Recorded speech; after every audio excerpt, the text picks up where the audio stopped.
One of the examples of this that I think is like where it's really starting to manifest is the experience that you just went through recently, Justin, with the Facebook ad account. And all you wanted to do was promote this video of you talking about how socialism is bad, and they shut you down. So I came across this press release from from an organization called the National Center for Public Policy Research, and they were talking about the concept of debanking. So this is like what conservatives have been going through with social media and stuff like that and being censored, but like amped up to a whole nother degree. So I immediately reached out to this organization and said, yeah, we need to talk about this. So I cut this interview just a couple of days ago. So I'm going to have my producer, Andy, play that for us now. All right, so joining me today, I have David L. Massey, Vice President of the National Center for Public Policy Research. How are you doing today, good sir? Doing great. Thanks for having me on. Oh, absolutely. Yeah, you know, the concept of banks terminating accounts based on your political positions is terrifying to me. And that's why you're joining me today. But before we get into that interesting conversation, can you just tell us a little bit about yourself and your organization? Sure. I have been in the conservative movement since I graduated college way back in the 80s and have been working at the National Center for most of that time. And one of our programs, the one that we're going to be speaking about today, is called the Free Enterprise Project. And it's a shareholder activist group. It's one of the few shareholder activist entities on the right. And we own stock in a lot of major corporations, and we use that stock to be able to remind these CEOs and other corporate leaders that they need to be true to the free market underpinnings that made them great in the first place. Unfortunately, these days, the left is using corporate America as a muscle to promote their causes, promote their ideas, and it's not fair to the political debate, and it's not fair to us as shareholders and investors in these companies. Yeah, you know, it's kind of getting scary because this is almost becoming a kind of a trend out there, if it's not truly becoming a trend. But let's get to the topic at hand. Let's start at the beginning. So you, during a shareholders meeting, confronted J.P. Morgan Chase Chairman and CEO Jamie Dimon about the concept of debanking people based on their political positions. So first, what prompted you to do this?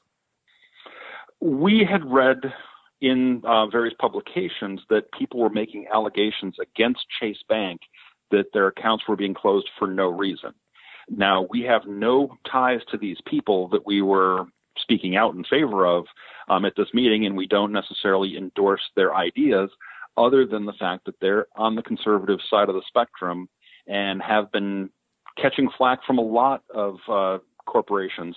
These are people, the one in particular whose name most of your listeners would probably recognize is Laura Loomer. Mm-hmm. She's an activist. She has an organization that she uses to help fund her pursuits, and she has been kicked off of places like Venmo, PayPal, GoFundMe, as far as banking is concerned. And I don't know if there's any social media that she's allowed on anymore. Yeah, I don't think so. Because of her beliefs. And I mean, the people that we mentioned, they are on the more radical fringe of conservatism, but we feel it's important to bring this issue up because if they're getting these people now, when they go after the Alex Jones and the Laura Loomers of the world, they're making their way towards groups like ours. And it's just a matter of time if something doesn't come up, if we don't have a conversation about this. Right. And one of the things that you mentioned in your statement was that like they all of these people that you listed off seemingly had their accounts taken away, you know, within like a really short time span, you know, so it didn't seem like it was just coincidental. It seemed like it was some type of maybe targeted, intentional approach. Right. I mean, it's hard not to think that there could be a pattern there, because in the case of all four of these people, within a couple-week period, they received letters from Chase Bank saying, your accounts are going to be closed. Please make all the arrangements you need to. And in the case of one guy, Mr. Enrique Tarrio, who is affiliated with a group called the Proud Boys, he was running a T-shirt business that, I'll say right off the bat, a lot of the T-shirts that he sells are not ones that I'd want to wear. And nonetheless, he said that he had gone through the arrangements with Chase Bank to set up the payment portal. And then suddenly he was told that no, he had to close up shop with them. And he went to see various bank officers at lower levels within the company. No one could figure out why. And they would say, like, there's something on here. They kind of indicated, because this was caught on videotape, that things weren't quite right. They were seeing, these bank people were seeing things that they didn't understand. So it wasn't like the guy was bouncing checks or came up on the FBI watch list or something like that would normally deny someone a bank account. So considering that in social media this happens all the time, we're concerned that now, and also this happens with the lower level financial companies like Venmo and GoFundMe and PayPal and things like that, that this could be making a jump over to major banks. And JP Morgan Chase is the biggest bank in America. So, of course, it hit our radar, and we wanted to ask. So when you confronted Diamond, he responded by saying very directly, we have not and do not debank people because of their political views. We have not and do not. So considering the fact that these people that you've listed off were debanked and it all happened within the span of a few weeks, do you buy his response? I will take him at his word for it, because that's what he said at that meeting. He's very empathetic about it, but he set himself up.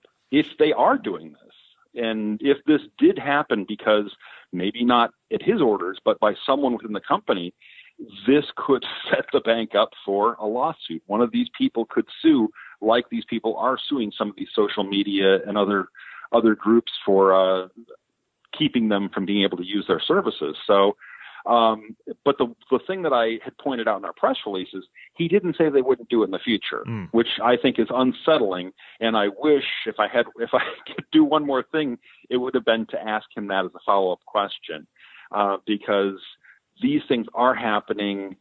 People are being deplatformed on a regular basis, and we need to worry. And I did hand one of his assistants a copy of 1984 so that he would understand what conservatives are worried about. We're worried about being unpersons, because if we can't be on social media, if we have to keep our money in a mattress, things are going to be really different for a huge segment of the population.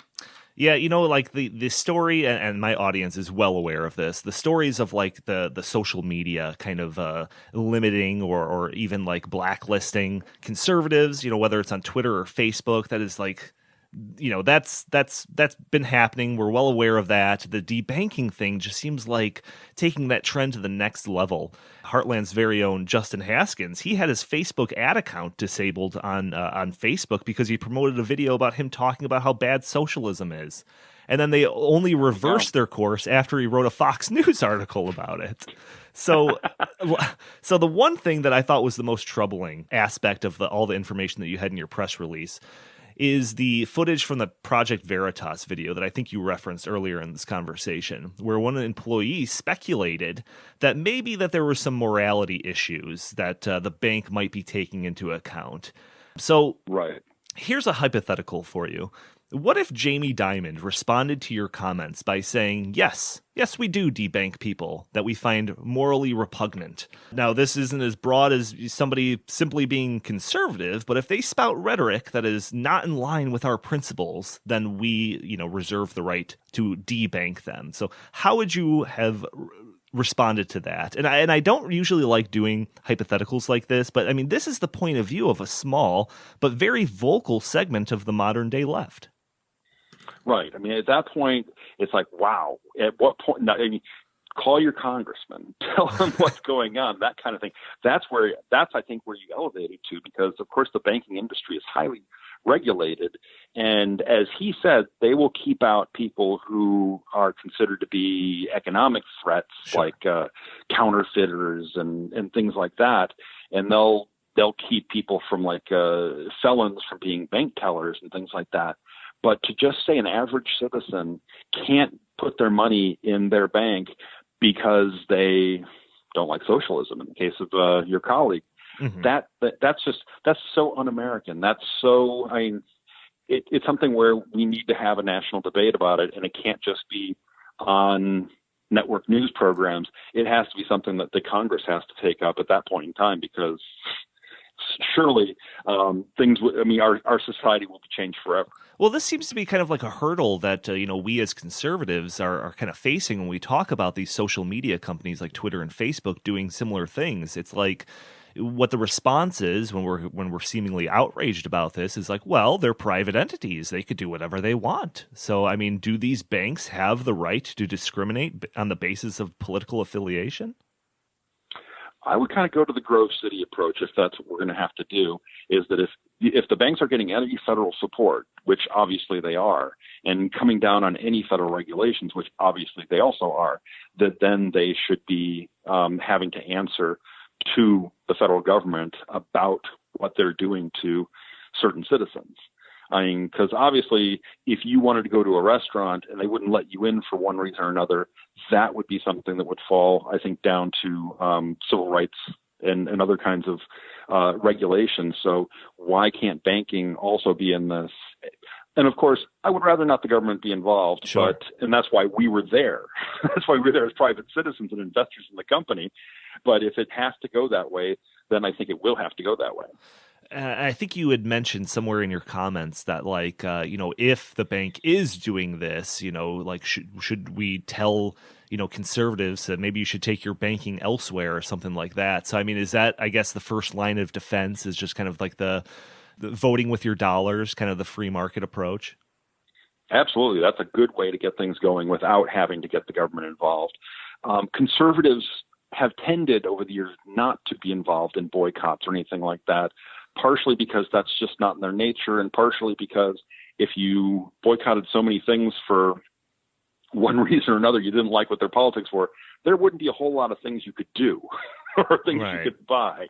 I mean, Coke and Pepsi, both are bad politically, so you're kind of putting yourself out of the soft drink industry.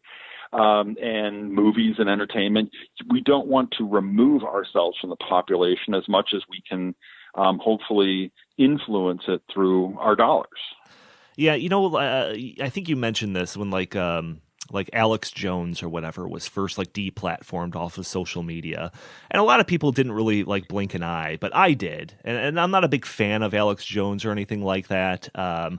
But like I just feel like it's not that large of a leap for like the next step to be like against climate deniers. Like the amount of like vitriol that we get as supposed climate deniers is off the charts, and like I would bet that small and vocal segment of the left would be very happy to see private businesses, whether they be banks or social media or even restaurants, not accept our business because where we stand on that subject.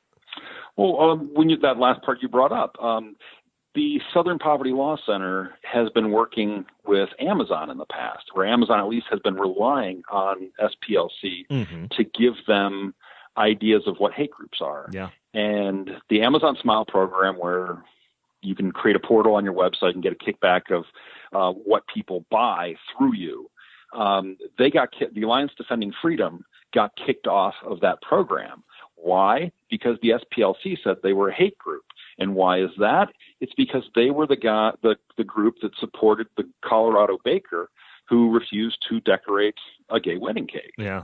And that was enough to consider someone a hate group.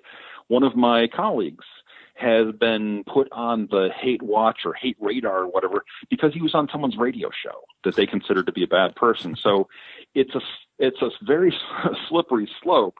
And with people bandying the term Nazi around about conservatives of any stripe, it's something we really need to worry about.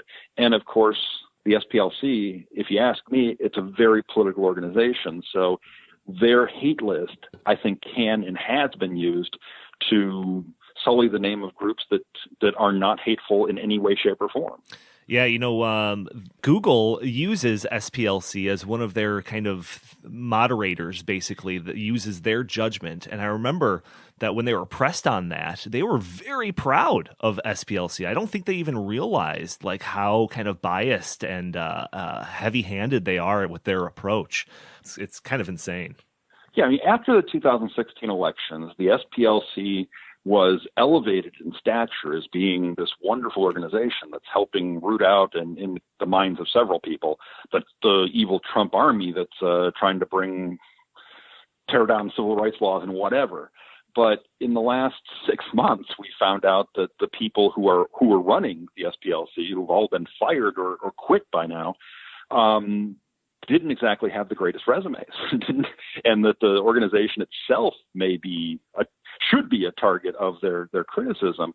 So Twitter has removed the SPLC from its, I think they call it Security and Trust Board or Committee or whatever. So they're not helping Twitter as much. Conservatives helped do that through a letter writing campaign and a coalition letter. Whether or not they're going to completely break ties between Twitter and SPLC, I think still remains to be seen.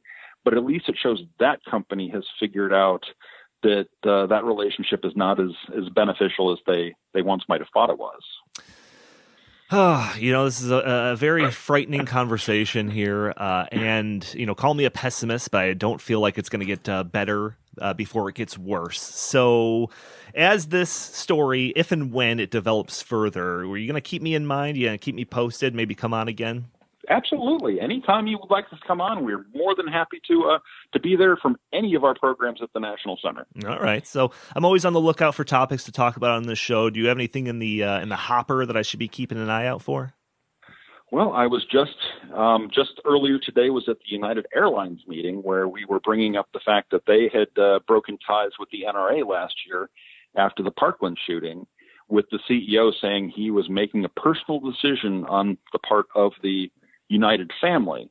And so I had gone back today to say, we've seen articles where they've interviewed United employees who are not happy with what you're saying. The ones who support you are just anti-NRA to start with, but the ones who are supporters of the Second Amendment say that you weren't acting in their name. Would you care to maybe go back on that or reiterate your reasons for doing that? And he said that it was in the context of the family of United, and that's why he did it, and he stood by it. And because a pilot had lost a daughter in the Parkland shooting. Well, I understand the sympathies for that, but I asked him if he would then consider stopping any relations with Purdue Pharma because they made opioids. Because obviously, I'm sure that there's an employee at United who has died or has a loved one that's died due to opioid abuse, but he refused to answer that, and he also refused to answer if they break off a relationship with HBO over Game of Thrones. But yes. It didn't answer that. That's a sore subject for me, sir. That's a sore subject for me. See, that's why maybe he can make a decision on his family that he's not going to do business with AT&T anymore over the Game of Thrones. Right. All right. For those that are particularly interested in the work of the National Center for Public Policy Research, where can they go to stay up to date? They can go to our website, www.nationalcenter.org, and that will take them to our Free Enterprise Project, to our environmental programs, and to our Project 21 Black Conservative Project. All right. David L. Massey, Vice President of the National Center for Public Policy Research, thank you for being on with me. Thank you. So, the whole idea of debanking, gentlemen, I mean, I think that we kind of covered the topic pretty well in that interview, but one of the things I kept trying to get towards was the idea of, if this is a free market, if these are private entities, can and should they be able to discriminate based on just simply, whether or not you voted for Trump or something like that? Justin, what's your reactions to all of that? Yeah, I'm a big free enterprise guy. I think that generally speaking, we should give people as much leeway as we possibly can, businesses, to make these sorts of decisions and then deal with the repercussions of those decisions. So in other words, if Chase decides we're going to start, banning prominent conservatives, then I think that, Chase customers, and I am a Chase customer, have the right to say, you know what, if you're going to ban conservatives, I'm a conservative. I don't want to, put my accounts with Chase. And then Chase couldn't survive that. I do think, however, that if Chase is going to do this, if banks, and they say they're not doing it, but if banks are going to do this kind of thing, they should have to admit that they're doing it. They shouldn't be able to lie about it or defraud people or anything like that. So as long as it's out in the open, I don't necessarily have a problem with it. But then they have to deal with the ramifications of doing that. And I think that, for instance, they shouldn't be getting any government contracts That's for sure. They shouldn't, or anything like that. They should not be getting any kind of public money. If they're going to benefit from my tax dollars, then they shouldn't be allowed to discriminate against me because of my political views. There's all sorts of reasons why I think banks, if they actually had to deal with the ramifications of banning people based on political views, they wouldn't do it because it just would be way too costly. It just would not be worth the bad press and all the lost customers and everything else. But what they shouldn't be allowed to do is to pretend like they're not doing it, but then secretly doing it, which is what I think most people are worried about with groups like Facebook too. I mean, Facebook comes out and says in most cases that they're not intending to actually ban anybody or do anything. I mean, that's what they did with me. That's what they've done with lots of other people when they make these decisions. Then they later on will apologize for it and say it's a mistake. So yeah, I'm okay with it as long as everybody's out in the open about it, and as long as everybody has to deal under the same rules, and that you're not allowed to secretly do these things and basically defraud people, including their investors and shareholders. Because I think that would be defrauding them if you're making this decision, but then saying you're not actually doing that. Right.